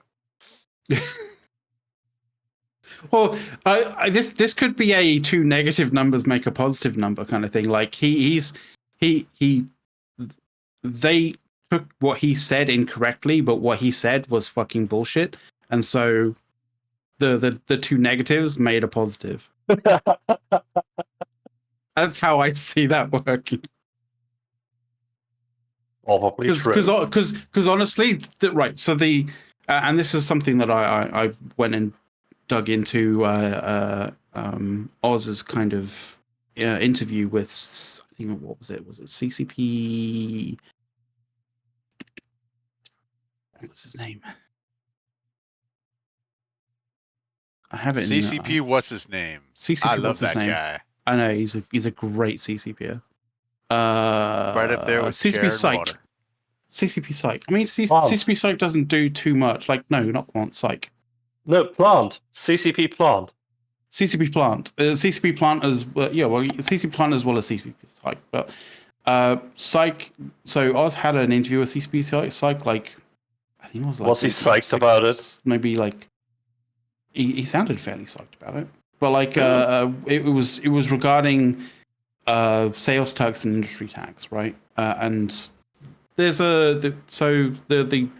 essentially the change is that the increase, there's going to be an increase in the cost of basically installing an industry job, right? The idea from Sykes' kind of perspective is he wanted to increase that cost and decrease decrease the cost of like market sales tax. The idea being that it will promote more people cooperating in terms of creating like high tech stuff and stuff that requires multiple jobs or multiple kind of like indie processes. so if you have like a high, a high tech kind of item that you want to create, and you have to build this in like multiple stages, right? Instead of owning the entire stack, and not having to trade any kind of goods, it'll cost more if you do it may not cost more to do the actual stack kind of thing, but if you're incentivized more to actually trade with other people, so you can have more diverse people making bits and components for that kind of build, rather than basically saying like, well, it's cheaper for me to actually make it all myself, because then I don't have to deal with the trade tax all the time, having to trade goods to and from people all the time, right?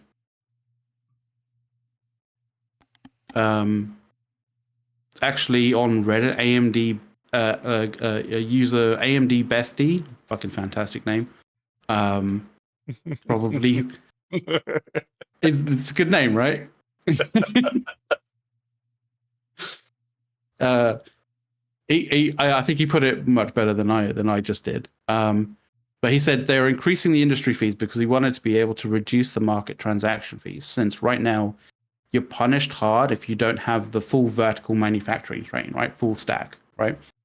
The ISK velocity is low when you have like basically 3.5% transaction fee on all the market transactions. So basically, you have 5 people who are trading mats and intermediate materials at different steps, then they're basically charged what is at the moment, I think, 3.6% tax 5 times to make the final product cost, to make the product, and that will cost significantly more than just a single like super elite industry guy. Say for example, what's his face?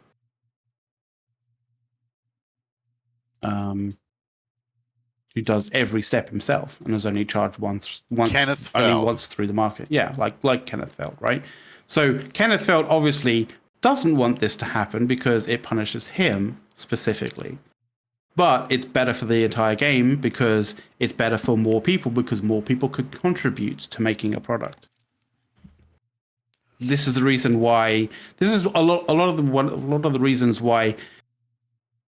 Taking the opposite stance to Kenneth Feld is probably the best thing for the game, because Kenneth Feld is only interested in, increasing Kenneth Feld's, market share / wallet / money / influence. That's how that works. / ego. So yeah, that's kind of like what happened with the tax thing. And also, TLDR of why the fuck you should not listen to Kenneth Feld. Objectively, of course. Because I've talked to him many times, and he's a cool guy, and I've met him a few times. I met him at London at one point, and he's a cool dude. But objectively, when it comes to his, musings on the game, he's interested in it just for himself. But that's fair. I just don't think that I just don't think somebody like that with those sorts of particular with those that kind of perspective on the game shouldn't really be somebody who is on the CSM. Yeah. I mean he's not. I don't think he's not on the CSM at the moment. But like the fact that he was on the CSM with that kind of perspective on the game is just not good. That's fair.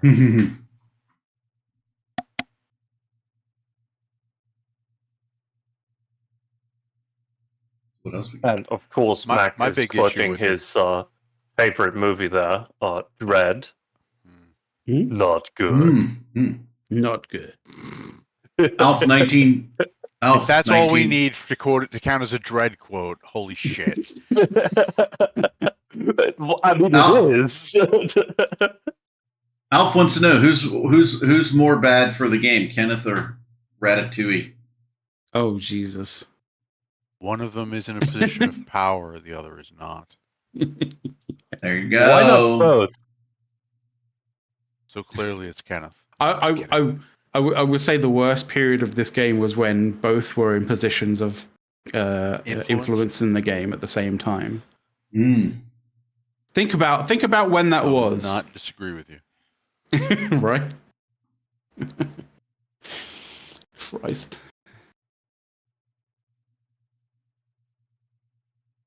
Although I would say that Rattati... No, I was going to say Rattati has kind of mellowed out a little bit, but then again, he's pushing for he's pushing for mining in an FPS game, for fuck's sake. Kenneth already did damage.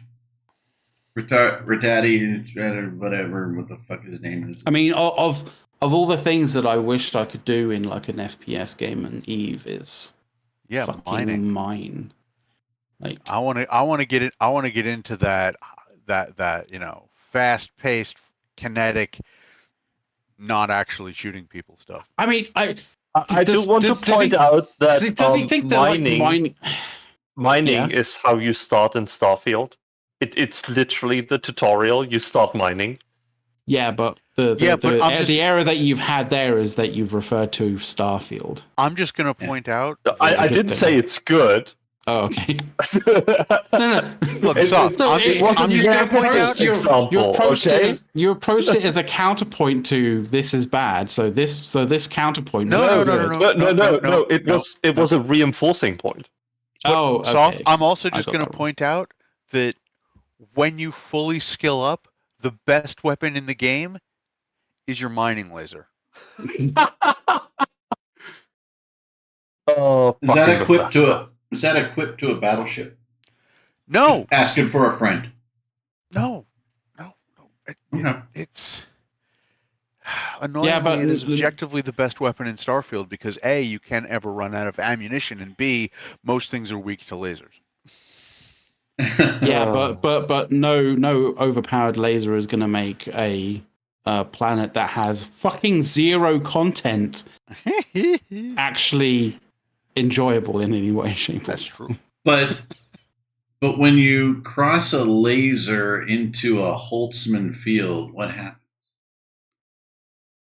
I mean, in Starfield, fucking nothing. But in anything else, probably something interesting.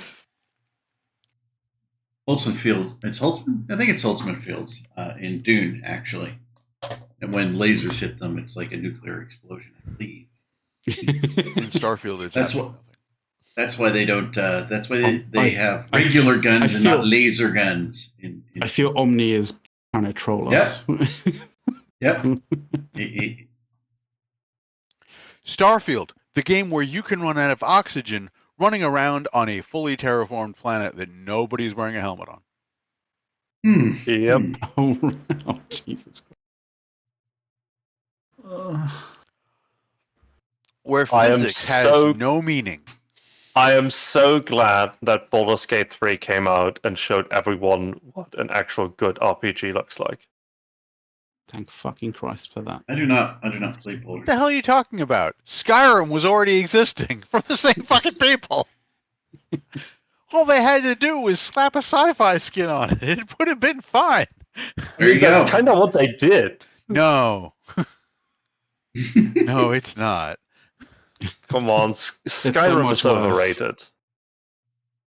Skyrim was really enjoyable, and yeah, I'm not saying that I didn't enjoy it. The fact that this many years later, it is still a game you can enjoy means it's not overrated. They did a hell of a lot better. They did a hell of a lot better with storylines and like that kind of stuff. And that's the thing that and that's the reason why it's still replayable at this point, because like when the story kind of holds up, then you can kind of you don't worry too much about the fact that like it looks a little bit like ass, like because the story is I would good. say the best part about Skyrim are the mods, especially the total conversion mods. Mm-hmm. Like, if you guys haven't played Enderroll yet, go play it, because it's an entire fucking game, right? And you basically get it for free when you own Skyrim. Basically, or do? No, you do get it for free. Okay. And it has its own skill system. It doesn't do this skill system the same way as Skyrim. It has its own story. It has voice actors, like all of it, right? Yeah. There you How go. dare it? Another 100 hours gone for all of you.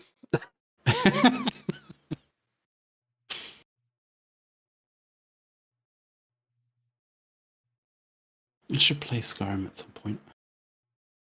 No, you shouldn't. That's probably a good point. It is throwing money at Bethesda, which is probably not a good thing at this How point. is it throwing money at Bethesda? Don't you already have it? No, I'm fairly certain I Well, don't have it. he has it for PC. He doesn't have it for his toaster yet. Although, to be fair, it's probably going to be playable on a toaster soon. Like, seriously, you Coming don't soon have... to Nintendo Game Boy.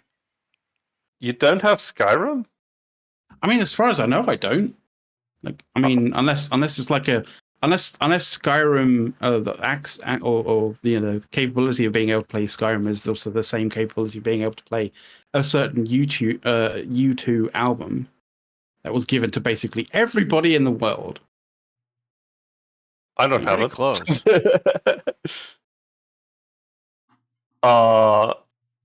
I could add you as friends and family. You can play it on my account.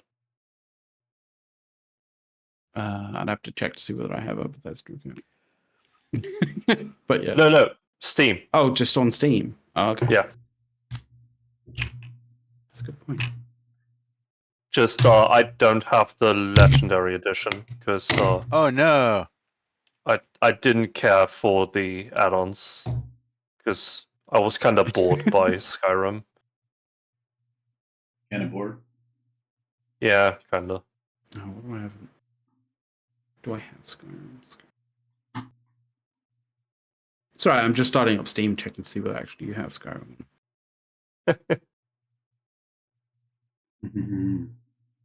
No, I don't seem to have it. Shock horror on that one. I do have Atlas. Fucking a game I bought and played for 7.5 hours, and then was like, nah, fuck. I still play it. I'm not playing it. I still play Atlas. Why did I play it on the Supreme servers where it's not like grindy. It just felt too much like Ark, and I didn't really like that game either. So I didn't like Ark. I could never really get it to run right, but yeah, I didn't enjoy Ark at all. But I do enjoy Atlas and the Supreme Gaming servers. They're a group, the Supreme Gamers, right? They really have. They've taken all the shit out of it that you hate and left all the stuff you like. And if you want to own a base and you don't want to defend it 24/7, and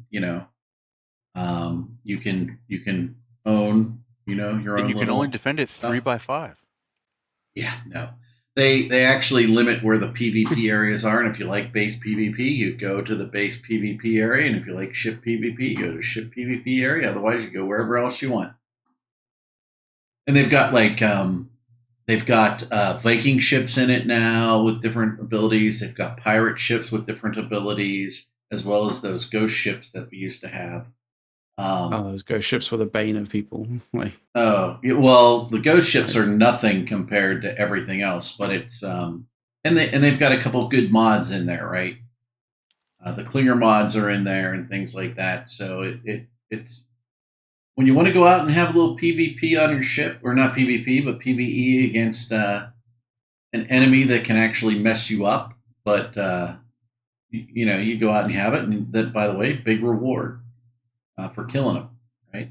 I mean, I just log in every week so my shit doesn't disappear, but I don't play it every week, right? And I don't need to keep enough money and enough food and everything for everything. You don't need to do it there because all the farming is automated now.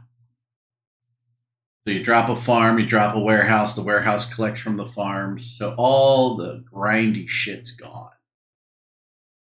So, I mean, I remember when we had to have all our mounts and, and just, constantly mine for iron and all that shit. That's all that's gone. It's I love how like the sort of basically grindy kind of awkward sort of non-automated stuff is now all automated, and there's games out there that are literally just about that kind of aspect of making things like things like Minecraft. Yeah, Minecraft. But yeah, I like it because you're ships, right? I like the ship aspect of it, so it's kind of cool. But I am playing Power now, so let's see. Yes, it's a refresh / step up from from Atlas, I guess. Yeah. Yeah. Anyway, we are down to one last thing. 8 minutes. We're at 8 minutes, so we're down to the one last things. We are. Who wants to go first here? Let's take a look. Well, I just want to quickly kind of say before we get into the one last things that if you caught the start of the show, then you'll know that we were hating on Brisk because he just hasn't decided to turn up this week to do Meta Show. What? So there's no Meta Show this week. What? If you want to blame anybody, blame Brisk for that, because you can't blame Mark, because Mark actually has a legitimate excuse for not doing Meta Show. He's on his way to Iceland.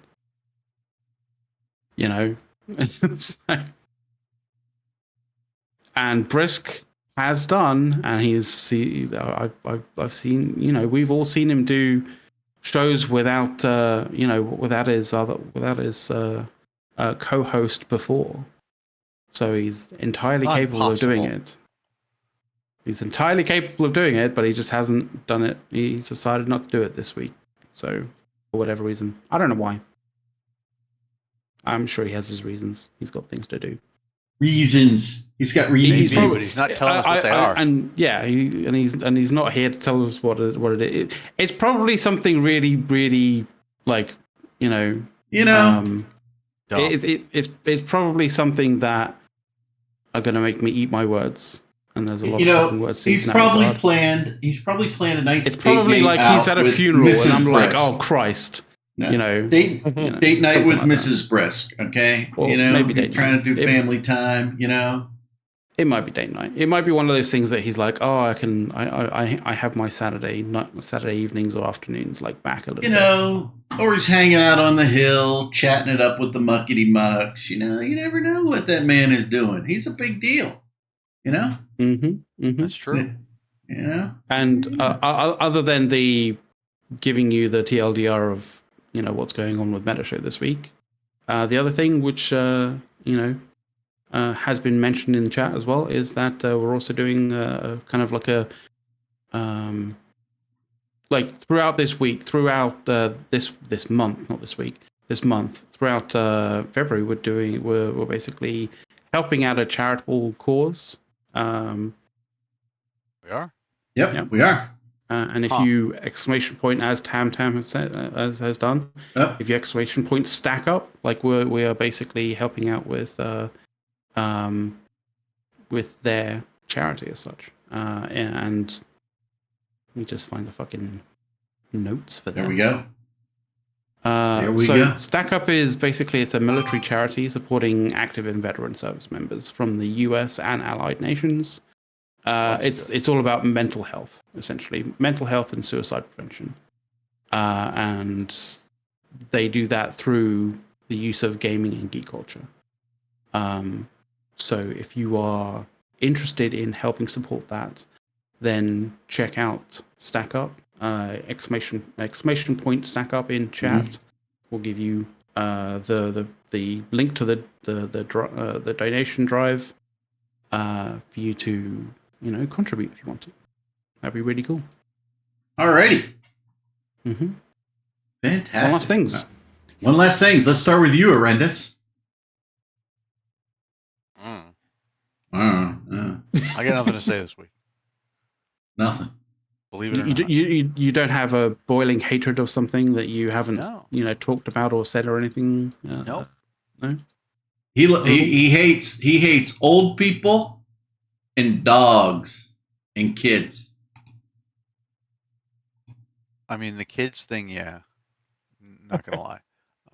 Old people, that'd be kind of self-defeating now, wouldn't it? Older than you. I don't know if those things are allowed to exist anymore. By the way, that's like a quote from the movie Tin Cup. That's all. I mean, to be fair, if Soth can point to a quote from Judge Dredd, not good. It's such a not good, then you're perfectly. Yeah, that's totally fine. Like you're one. All right. One last thing. Fine. Okay. All right. Carl Urban emotes with his helmet on better than Stallone does throughout the entire fucking movie. With his helmet off. There you go. That's your one last thing from Horrendous. All right, Soth, you're up, brother. Right. I actually. By the way, your lighting sucks today. But go ahead. All right. Oh yeah, I forgot to turn it on. To be honest, I've been playing Tarkov. Okay. Right. No surprises there. If anyone here isn't in a team yet for Anger Games, there's this neat little thing that Jinton does now. It's called solo queue. What it basically is you turn up on certain days and you get put into random teams, and then you do scrims, which is basically like training matches, right? And it's super cool for people who want to like get better at the game, who want to like dip their feet into tournament stuff. And if you want to get involved, you just go to the Anger Games Discord. There's a link in chat. Yay! And you just link up from there. There will be announcements about solo queue when the next one is. The only thing you have to do to participate is you need a Thunderdome account, and for that, it's best to follow things on the Anger Games Discord. If you're unsure how to do it, just ask, and people will help you. It's not that hard, really. You just need to fill out a form from CCP, and they will give you an account. There you go. All right, excellent. McLeod? I actually kind of have two things, to be honest. One is just a thing that I saw that was funny, and maybe you guys might find it funny too. But like, if you've ever seen the series Hot Ones, I mean, if you haven't seen the series Hot Ones on YouTube, like, where the fuck have you been? What rock have you been under? But a particularly fun episode, I guess, for a lot of people might be John Oliver on Hot Ones. Yeah, he did that. There you go. It's as good as you may think. So definitely go check that out. Okay. The other kind of thing is potentially the Expanse might be returning at some point soon-ish, because there is there's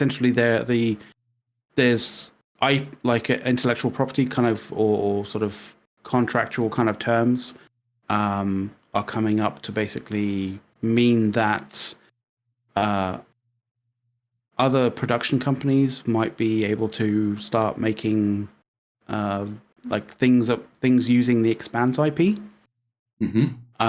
very soon, because Amazon, although they stopped on Series 6, citing the fact that it was costing too much. The kind of the contract clauses for the IP, for holding the IP, said that if they didn't do anything for, I think it was like 2 or 3 years, that it would basically be allowed to be left open for other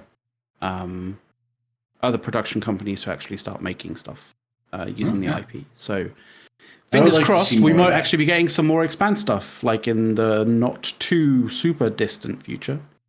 I really like that cast. Yeah, it's a really, really good series, like amazingly good series.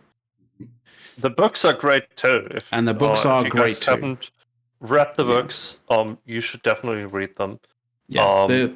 To be fair, the books go further than the series, so as well as the novellas as well.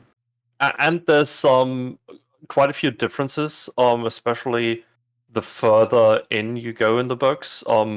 There's like whole characters that don't exist in the show, right? I think kind of merged I think there was 2 to 3 characters into one for certain characters, which it works in the TV show, right? It's just, don't think you know everything that's going to happen just because you've seen the show, because the books are slightly different, and that just adds up over the time, right? Yeah. And there's a few like novellas and side story kind of books as well that like flesh out different areas, which is really cool. Yeah. And if you get to the Ilum stuff, know that that's the weakest of the books. So if you think that book is kind of not as good as the rest, it gets better after that again. Yeah, because that also coincided with, was it like season 4? Yes, and season 4. I think everybody who's watched the sort of like the different series like would say that series 4 was the weakest. But like, you know, that was also the transition between it being dropped by Sci-Fi and it being picked up by Amazon as well. So like the first series on Amazon was season 4, and to be fair, you know, changing up who's kind of like doing that kind of thing, like it did translate as well as being a bit of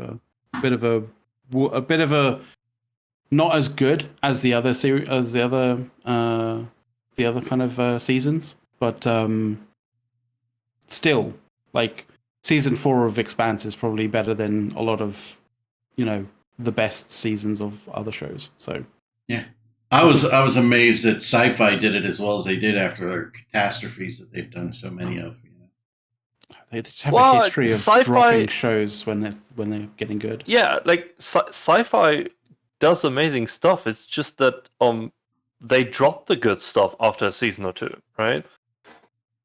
No. I mean, they've had disasters. I mean, the most classic one that people know is Firefly, right? Like, yeah, I mean that was good, but I mean the if you look at the Riverworld attempt, oh my god, was that horrible? Channel. Yeah, well, Firefly was NBC or something. That was CBS. That was CBS. Yeah. Was that CBS? Yeah, they stuck it in a shitty time slot. It might have been Fox. We'll figure it out. I'm pretty certain that whichever company that was, they were doing that. The sort of what was the Sci-Fi channel at the time. Yeah, we had a group of friends who we all sat there. You can go look at the article because he talks about it. That one of the TV writers here in Pittsburgh, Rob Owen, he's a good friend of ours many years ago. And all of us got together at his apartment and watched when Sci-Fi did Dune, and we were just like, all right, you really want to hear what we think about this? I mean, you know, when Sci-Fi redid Dune, when Sci-Fi redid Riverworld, it was just shitty. And by the way, if you haven't read the Riverworld books, it's amazing series. Amazing series. Oh, yeah. You know, Philip Jose Farmer. I mean, just the titles of the books are amazing. I have first editions of most of them, not all of them, but yeah, I mean they're just really good. But that's not my one list. But I think Dune didn't screw up The Expanse, or not Dune, but Sci-Fi did not screw up The Expanse, which is to their credit. They've really done terrible things, and then I just don't think they had the exposure that Amazon did to bring it forward. But I guess costs, whatever. But I think it's one of the better sci-fis out there, really. The Expanse. I could not read the books. I tried to read the books. I just couldn't read them. I have much more limited time now than I used to read books, but watching the show, I enjoy it. Omni, like it's possible that it could actually we might see an uptick in terms of maybe season 7 or potentially a spin-off different series, based in the universe. Now that we're talking about sci-fi and good books, now I'm wondering if we will get movies for the recent Andy Weir books for Artemis and Hail Mary. Because if you haven't read those, those are amazing. Fucking page turners. Nice. Yeah, well, for my one last thing, I'm going to take us away from sci-fi and gaming and everything. So I think of the co-hosts here. I think only maybe Horrendous will get this question right. So as most people know, I hail from the great city of Pittsburgh. So Horrendous, do you know what you call people from Pittsburgh in Pittsburgh slang? I used to, but I don't remember it now. Yeah, so everybody knows it is not Pittsburghers. It is Yinzers. Yeah, okay? That's it. Yinzers. Because people don't say, hey, you guys, hey, Yins guys. I mean, it's just Pittsburghese slang, right? And there's a whole Pittsburghese.com, whatever the fuck, right? So a friend of mine does, promotional stuff for restaurants and things like this. And she recently posted on Facebook. And so I only say that because to describe to people what Yinzer means, right? So if I were to say that this business, and by the way, it's the Yinzer Dog Food Truck. That's their Facebook page. What do they sell? Anybody want to venture a guess? Hot dogs. You're right. But why would you say the Yinzer Dog Food Truck? By the way, there is a truck in Pittsburgh that will bring your dog food. Okay. By the way, one of the owners is my freaking neighbor. Okay, so I gotta go. Hey. You're asking me why I said hot dogs? Yeah. Because it's not dog food. It's Yinzer Dog Food Truck. It's dogs for Yinzers. Yeah. It is a hot dog. Hot dog, kielbasi, pierogies, that sort of thing. Yeah. It's yinzerdogs.com, right? Which makes sense. But their Facebook page is the Yinzer Dog Food Truck. Right. The Yinzer Dog Food Truck. Yeah, that's not how it reads, though. Well, you're the only one. People are dumb. I know. I was sitting there going, I mean, they don't have a web page. They don't have a menu. You don't really know what's going on. But their soda is, well, I should say pop, but the rest of the world says soda, right? They have their own brand of pop, of carbonated beverage. Carbonated beverages. We say limo. But I wanted to read the they have 4 flavors. Okay, you ready for this, guys? Uh-huh. So they have so Pittsburgh is by 3 rivers, right? The Allegheny, the Monongahela form the Ohio River. Okay? And the Ohio River goes all the way to the Mississippi, right? So right. There's a pop called Allegheny River Water. That's just cola. Idea. It's cola. They have one called the Monongahela Mud, What? that soda sounds do you even think worse. that That's root beer. Jesus, is? It's root beer. You're right. Root beer. That's root beer. They got the Blanox Boilermaker. Blanox is like a little municipality. What do you think that the Blanox Boilermaker? Horrendous. Since you're good at this. Jeez. Stout. No, it's a pop or soda. Soft drink. Yeah, soft drink. Oh, okay, it's a soda drink. Yeah. So it's ginger ale. Okay. Okay. And now right. if you're in college, you go to Pitt, Duquesne, Carnegie Mellon, any of those, schools. The big place to go on a Friday and Saturday night is called South Side. Okay, it's got all the great bars and restaurants and things like that. But in Pittsburgh, it's South Side, not South Side. South Side. Okay, so they have a flavor called South Side Sangria. What do you think? What do you think that one is? What flavor?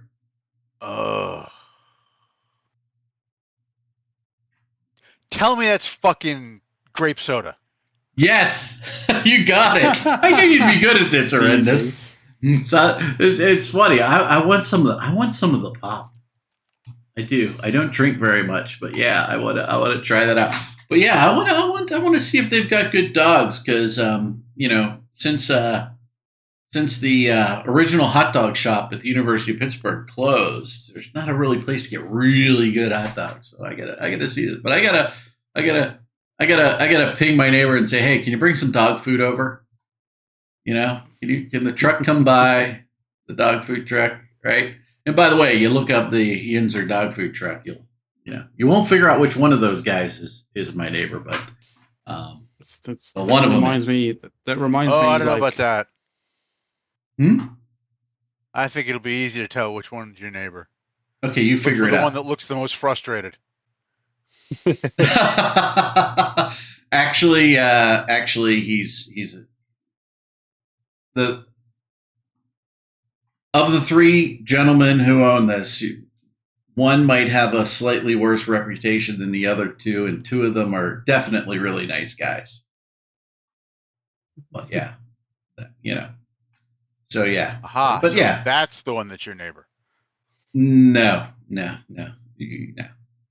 We'll talk after the show before I go work out. But that's the show today. Anybody else got anything else? That was my thing. Yinzer dog food. Sorry. Just struck me as I gotta talk to this guy about this name. It reminded me of saying something almost in code kind of thing, but not in code. Yeah. Reminded me of a pub that is literally called Walk the Dog, so people could literally go say, "Oh, honey, I'm just going to walk the dog." Yeah. You and Andy Cap. Okay. Mm-hmm. All right. And by the way, Mancheetah, Farscape, excellent sci-fi. I really enjoyed that one. Yeah. Farscape's dope. Awesome. It is. All right, everybody. I gotta find my my window so I can turn us off today, right? Otherwise, we're just gonna keep playing. Just carry on streaming for forever. Absolutely. So we'll be back next weekend, everybody. If there's no meta show. No meta show. We're all you got, baby. You guys have a wonderful weekend. Thank you for watching the show. We appreciate you guys and all the comments that you make out there. Tam. You got every once in a while in gaming, Tam. Okay, you got to ditch the boyfriend and come play with some other guys. Okay, we'll have fun, and you can make him a little bit jealous. Maybe he'll bring you flowers, take you out for a nice dinner because I'm gaming with the other guys. All right, that's what you do. You got to work that.